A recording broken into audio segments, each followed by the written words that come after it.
আসসালামু আলাইকুম। আজকে আমরা আমাদের বর্তমান সমাজের ইনফ্যাক্ট দ্য হোল ওয়ার্ল্ডের একটা বাস্তব চিত্র তুলে ধরার চেষ্টা করব। সেটা হচ্ছে আমরা মানুষরা আসলে কখনোই কোনো কিছুতে সন্তুষ্ট থাকি না। লাইক আমাদের যত চাহিদা সব হচ্ছে আপেক্ষিক।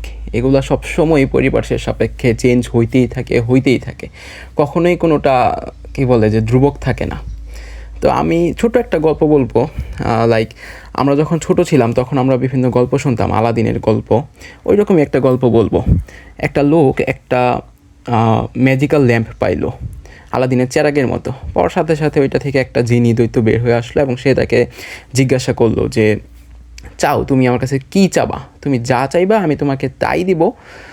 জাস্ট ছোট একটা কন্ডিশন আছে। কন্ডিশনটা কি? যে তুমি যা পাবা তোমার প্রতিবেশী তার দ্বিগুণ পাবে। মানে তোমাকে আমি যেইটাই দিব তোমার প্রতিবেশীকে আমি দিব কি তার দ্বিগুণ। তোমাকে একটা দিলে তাকে আমি 2টা গাড়ি দিব।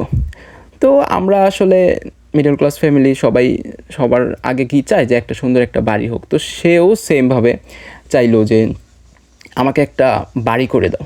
তো দৈত্য উইদিন এ মোমেন্ট তাকে একটা বাড়ি করে দিল, কিন্তু তার প্রতিবেশীরে দিয়ে দিল 2টা বাড়ি। তো এটা দেখে তার একটু মন খারাপ হইলো যে আমার তো বাড়ি আছে, আমি তো সুখী, কিন্তু আমার প্রতিবেশীর তো 2টা। চাহিদা কিন্তু চেঞ্জ হয়ে গেল। এরপর সে কী করলো? এরপর সে বললো, আচ্ছা আমাকে একটা গাড়ি দাও। তার প্রতিবেশীরা 2টা গাড়ি দিল। তাকে একটা দিল, তার প্রতিবেশীরা 2টা দিয়ে দিল।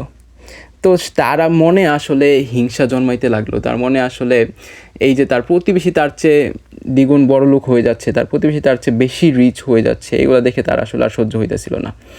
তো সে তো এখন যেহেতু দৈত্য পেয়ে গেছে, অলস বৈশা খাইতেছে, তার কোনো কাজ করা লাগে না, কোনো কিছু করা লাগে না, তার দৈত্যর কাছে যা চাচ্ছে তাই পাচ্ছে। তো অলস মস্তিষ্ক তো আসলে শয়তানের কারখানা। তো এখন শয়তান তাকে একটা কুবুদ্ধি দিল। বুদ্ধিটা কি দিল? যে তুমি বলো যে আমার একটা চোখ কানা করে দিই। তো যেমন চিন্তা তেমনই কাজ। সে দৈত্যকে বললো আমার একটা চোখ অন্ধ করে দাও। এতে করে কন্ডিশন অনুযায়ী তার প্রতিবেশীর 2টা চোখই অন্ধ হয়ে গেল। এখন সে একটা পাশবিক আনন্দ পাইতেছে যে অ্যাটলিস্ট সে তার প্রতিবেশী থেকে একটু উপরে আছে। তার প্রতিবেশী এখন কোনো কিছু উপভোগ করতে পারতেছে না, সে তো অ্যাটলিস্ট একটু হলেও উপভোগ করতে পারতেছে। তো আমাদের বর্তমান সমাজও আসলে এইরকমভাবেই চলতেছে। আমরা সব সময় একটা মানে কি বলে প্রতিযোগিতায় লিপ্ত থাকি যে আমার প্রতিবেশীর 2তলা বাড়ি আছে, আমার 4তলা করতে হবে। আমার প্রতিবেশী ভালো চলাচল চলতেছে, দেখেন আমি নিজেও ভালো চলতেছি, আমি নিজেও আলহামদুলিল্লাহ ভালো আছি, কোনো অভাব নাই। আল্লাহ সবসময় অভাব পূরণ করে নিতেছেন, সামহাও আল্লাহ চলায় নিতেছে।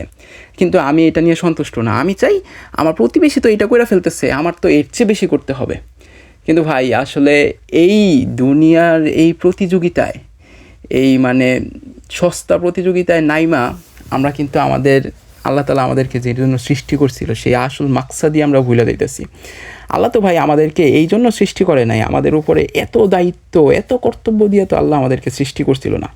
আল্লাহ কেন সৃষ্টি করছিল মানুষদেরকে? আল্লাহ সৃষ্টি করছিল আল্লাহর কাজ করবে, তার নিজের যেই চাহিদাগুলো আছে, মৌলিক চাহিদাগুলো, ওইগুলো সে পূরণ করবে, খাওয়া দাওয়া করবে, বাস জীবনটা কাটায় দিবে। এভাবে মরার সময় আসলে মরে যাবে, আল্লাহ নিয়ে যাবে। তো এখন ভাই এত কিছু তো আল্লাহ আমাদেরকে দেয় নাই, এত দায়িত্ব এত কর্তব্য দিয়ে কি আল্লাহ আমাদেরকে দুনিয়ায় পাঠাইছিল? তো সবশেষে একটাই কথা, আল্লাহ আমাদেরকে যেই জন্য সৃষ্টি করছেন, যেই মাকসাদে আমাদেরকে দুনিয়াতে পাঠাইছেন, ওই মাকসাদ অনুযায়ী আমাদের চলার তৌফিক দান করুক, আমাদেরকে সহি বুঝ দান করুক। আমিন। আসসালামু আলাইকুম।